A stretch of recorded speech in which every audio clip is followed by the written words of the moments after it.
Hey, this is Deepesh, and I'm going to talk you through the creative phishing strategy, which is a key part of the graduation framework.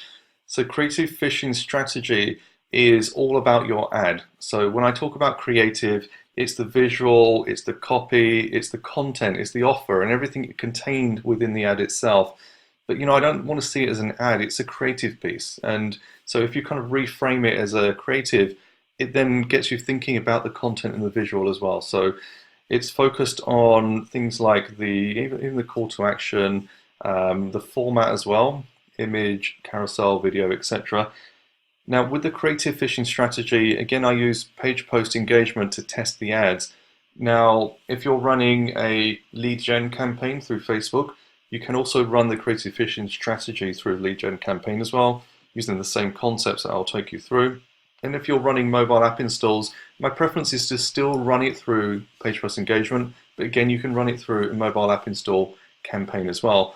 The key reason why I use the page post engagement campaign, as you'll see in the videos further through the course, is that you get access to a wider range of people within your audience. When you start to limit it to lead gen and mobile app install, Facebook is now starting to reduce the circles of people that you can reach within the audience as well. And so page post engagement is my preference. If you're running videos, again, you can do it through page post engagement, or you can use the video views objective. Now, the video views objective, the main difference with PPE is that you get different controls and features for the video campaigns. But essentially, at its core, the page post engagement objective and the video views are not massively different. So, you're looking for engagement. Video views will bias towards people that are going to view a video, and so page post engagement kind of keeps that broader, and that's why I prefer to use that as well. The way I kind of run the campaigns is when I'm doing the creative phishing strategy, I want to pick my best audience and I want to test creatives within that. Now, the best audience would be one that I've already tested through audience spotlighting. If you're starting out fresh and you've got no creatives, you've got no audience, for example, then the way I would approach it is to launch multiple audiences, launch multiple creatives, and test all of those variations together so that I can at least surface an audience that I know is a winner and a creative as well. And then once I've got my winning audience and I've proven that there is potential to scale and I'm doing well in my main accounts, I will bring that back into my page post engagement campaign, and then I will apply new creatives against that as well. Now, let's say, for example, you have two audiences that are doing really well. One is aimed at women of 20 to 40 in age. One is aimed at 40 to 60. And you know already, based on your previous testing, that the creatives within them are very different. Then when it comes to creative phishing and finding new creatives to apply, I would be testing specific creatives for those audiences in my page post engagement campaign. I'm running the ads at $5 per ad set per day. You can do more. The reason I do this is because I want to be able to test many, many creatives in the background whilst I'm doing my scaling and optimization, etc. Now, when you're starting off and you're creating your spend on Facebook, the majority of your budget will be for testing. But then as you start to increase your spend and scale up your performance, the percentage that you're putting into testing will reduce, but the overall spend should generally even itself out. So the reason for going for $5 per ad set per day is that I want to test multiple ads and offers at the same time. So, if let's say you've got a $50 a day test budget, you could do one $50 ad set, you could do five $10 ad sets. I prefer to do the 10 $5 ad sets, so it gives me more scope to do testing within that as well. When I'm testing per ad set, I will generally push 3 ads. It just gives Facebook some variance to play around with.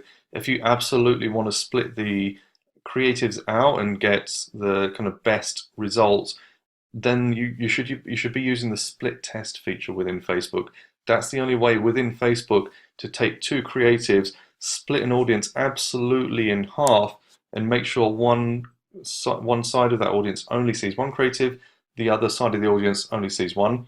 The kind of lazy way of doing it is to take the same audience and just create a duplicate of the ad set, but it does mean that some audiences may see the other ad as well. My preference is just to keep it simple and just keep the multiple creatives in one ad set. If I see a bad performer, then I'm cutting it. If I see a good performer, then I'll decide whether to graduate it out of that ad set as well. And later on in the training, if you haven't seen it, you'll come across the ad sniper strategy, which you can also apply here as well. Now, when you do have winners, especially if you're doing a website conversion campaign, often I will keep my creatives in my page post engagement campaign so that I'm building up the social proof in the background, and then I will duplicate the ad into my website conversion campaign using page post ID. Then you can kind of just link the ads together and keep the social proof going as well. One thing about the kind of testing philosophy that I work to is a STAR method of testing: the setup, test, analyze, and repeat. There is a training module on that. Do have a look. It's not essential. It's more of a mindset than anything else, but there is a Trello board which supports it as well. But it's just about being in the mindset of kind of consciously setting up your tests and prioritizing, actually testing them, analyzing them, and then repeating the cycle. So taking those learnings forward and building forward for your next test as well.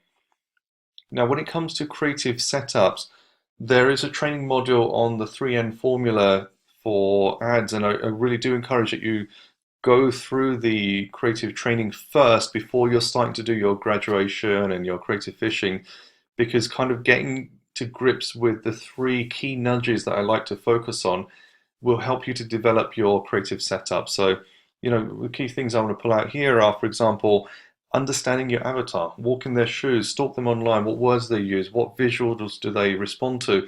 It's so important that you are not creating your ads based on what you think looks nice and what you would like to write or show. Flip that screen around.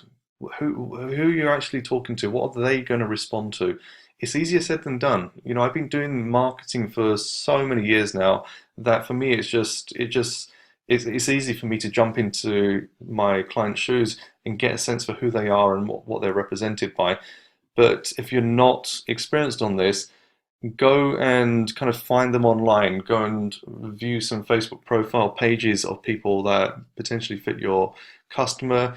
Go and join the kind of groups that they're part of. How are they talking? How do their profile pictures look?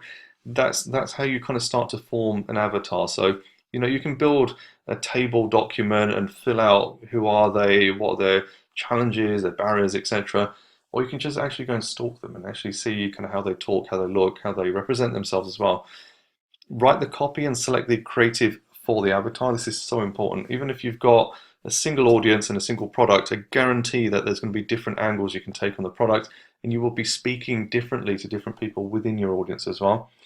I do recommend you test one format at a time. So let's say if you're testing the carousels, then test different images, different copy, etc. within carousel. Repeat the same for your statics, for your videos, etc. And take the time to test your variants out so that when you do migrate those winning ads to your main campaign, that you've got some good data to back it up as well.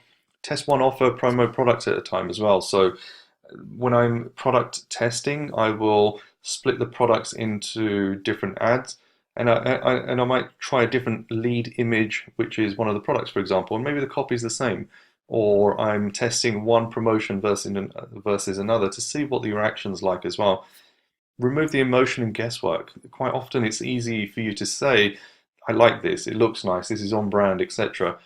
There's been so many countless times, and I pull my hair out when you have a situation that the brand absolutely wants to stick with something because that's what the brand is comfortable with, that's what it represents. I'll give you a little kind of a story, an example where I ran a campaign. Actually, one of my first A/B split tests using a tool, which was over a decade ago. That's quite way beyond a decade, a long time ago anyway. And we tested a green button versus a red button. Green was on brand, red was like absolutely cannot have this. It was a registration page, and we just wanted to test the tool and see what kind of results we can get. So we just chose an extreme, green, red. Yes, well, the red button outperformed the green button by something like 30 or 40%, and we were generating a higher conversion rate, got more registrations through. Took it to the brand director at the time, the marketing director, and said, these are results. We were kicked out of the park. It was like, no, red is not on brand. We cannot have red. It's green. Green's our color. And I was a junior marketer at the time, and I walked off with my tail between my legs and said, "Well, okay, maybe that's just how things work." That is not how things work. Use data. Obviously, have a think about the impact on brand as well. But this is, Facebook ads is all data driven. Rely on the data to tell you what's working and what's not, and then you can sprinkle your own thoughts on top of that as well. And the final thing about testing with your ads is that the first 500 impressions that you get matter. Now, when Facebook calculates relevance score, for example, it takes the first 500 impressions that it gets to figure out whether people have responded well or not. So Facebook are confident in 500 impressions being enough to determine your relevance score right from the start. Then there must be something in that for you as well. What I would say is Facebook doesn't always get it right. So if you have an audience and you've thrown an ad in there, and after 500 impressions, it's such a good ad and you're convinced it's good, relevance score is 1, or click-through rate isn't good, or whatever it is, there's no harm in duplicating that ad and trying again. Maybe even duplicating 2, 3 times, doing what we call a kind of AAA test. So in my conversion rate optimization days, sometimes we would prime a test by taking a landing page and making a straight duplicate of exactly the same landing page 2 or 3 times and actually testing those side by side.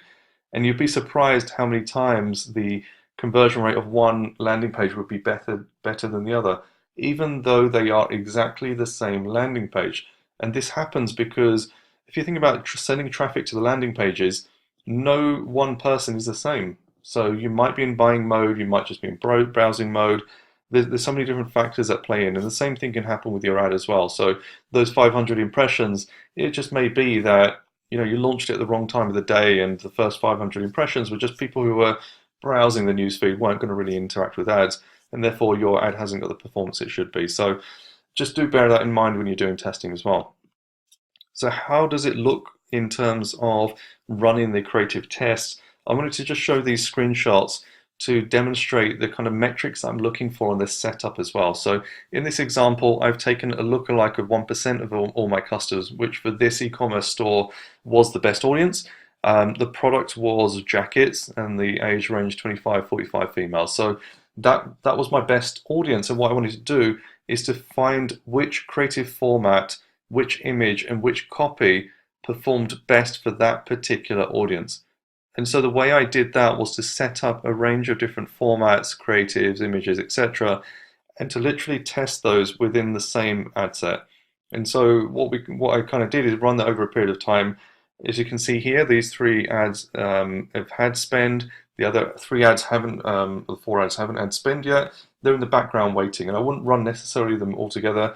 For this particular one, or in general, I run 3 ads at a time. So if there's a bad performer, I'll cut it, I'll bring another ad in. If there's a good performer, then I graduate it from my testing, from my page post engagement, into my main account, main campaign. So that might be my website conversion, for example. So here, for example, what I do, and this is using the ad sniper strategy, which you'll come across or may have already seen in the training, is I look at the average for the ad set, and then I look at the ads within that to find which are above or below average. So when I'm doing my creative fishing, the metrics I'm primarily looking at are cost per click and click-through rate. What's the reason for looking at those metrics, especially within page post engagement? Actually, it comes down to the fact that page post engagement, the objective itself is looking for people who are likely to click into the ad, and it's just a general click, maybe share or comment or like, for example. So it's a real kind of broad objective. But what I find and what works for me is if I run an audience and a creative in page post engagement and I get clicks through to my site, that is such a strong indication that that ad has hit the right kind of tone for that audience as well. So even though it's going out quite broad, if I get an ad with a low cost per click and a decent click-through rate, which is defined by what you know about your audience. So, I can't tell you that this is what the cost per click should be, this is what the CTR should be, because it's all relative to your account. But for example, in this one here, I know that a 50 pence cost per click or thereabouts is really good, and kind of anything above, I think on this one it was something like anything above 1.2, 1.3% are good. So this ad set is doing okay. However, what I also do is to look at the metrics further down the funnel. Now, you may not have a funnel, especially if it's just a landing page with an email capture. But if you do, then have a look at how far people are getting down your funnel as well. So this is an e-commerce site. We've been doing testing over a period of time, and I can see how many people actually got to my cart. So this is the key thing I'm looking at. I'm looking at link clicks. Link clicks, I would prefer to use outbound clicks, but for this particular account, they were one and the same. You might find that link clicks is generally higher because it's not necessarily everyone that's clicking out. You can also look at landing page views as well to get a kind of more stronger gauge of how many people are viewing the site. But because this is e-com, I wanted to see for this page post engagement campaign, how many people are actually getting to cart. That for me is a super strong indication that I've got a real good connect here, especially if a page post engagement objective has got people to your cart. There's something good about your product, your creative, and your audience, and it's all lined up. So that's a key thing I'm looking at. If there's sales off the back of it, that's like a nice to have. I'm not generating sales here. This is not about sales. This is about, can I get people to click off of Facebook and get them into my cart? So that's the key thing I'm looking at here. It doesn't have to be cart. It could just be viewing your product. So if you've got the view content thing fired, or it could be just a landing page view. So if you've just got a one page and then a kind of webinar sign up or an email capture, then just seeing how many people actually get into your landing page. So once I kind of get a gauge for what my overall is for the ad set, I'm then looking at the ad level. So when I'm kind of looking at these ads here, if I see that the average for the ad set is 52 pence as a cost per click, I'm looking here and I can see this ad is 55 pence, it's slightly higher. The CPM has ended up being higher for this one. However, the click-through rate is far better. So that for me is a really good indicator for this particular ad, that it's attracting more clicks than as a percentage than the other two ads, despite not having as much spend, for example, as this ad here. And we can see what the ratio of people that are clicking and have added to cart. So for example, if we look at this one here, 48 over 517, so you can see 9%, 9.2% have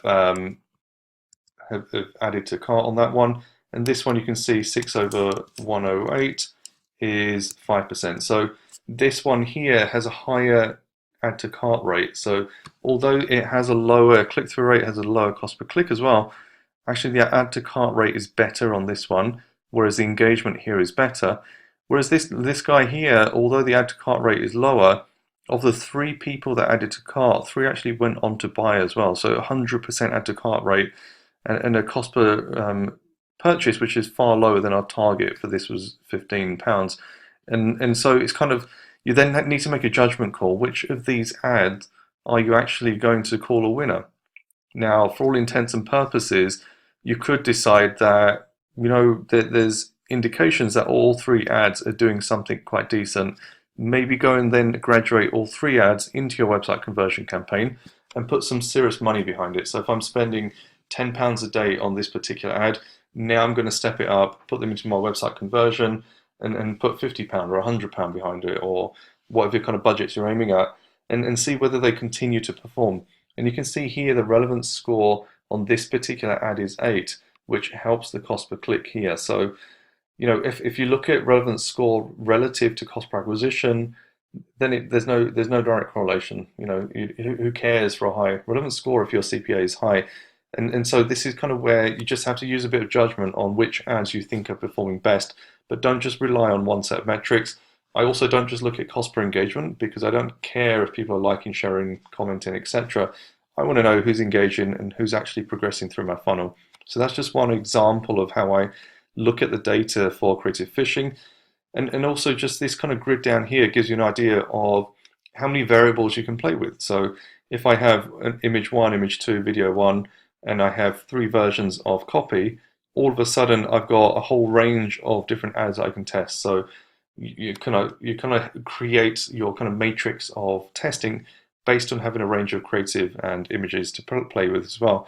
One final point I will make on this is you can also use dynamic content optimization, creative optimization in your website conversion campaign.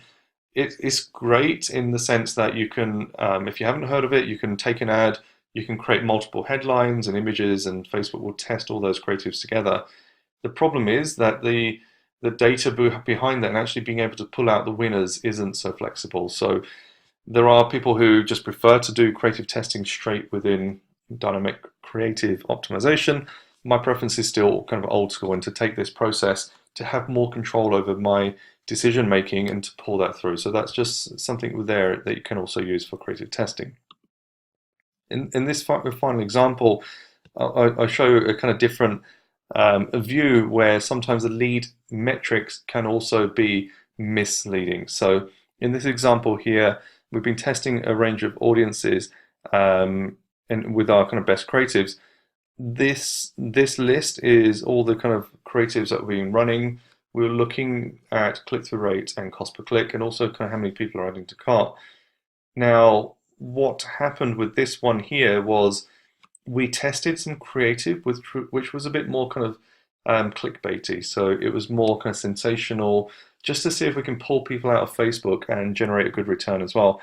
What we ended up doing is, as you can see, the click-through rates are kind of sub 1% on average. We were able to get 2.79, 2.8, all the way up to 6.4% conversion click-through rate from our ads, which was absolutely insane. And we're like, wow, look at the cost per click, and aren't we doing a great job? Well, actually, what happened was we were generating people into the website, so you can see the landing page views here.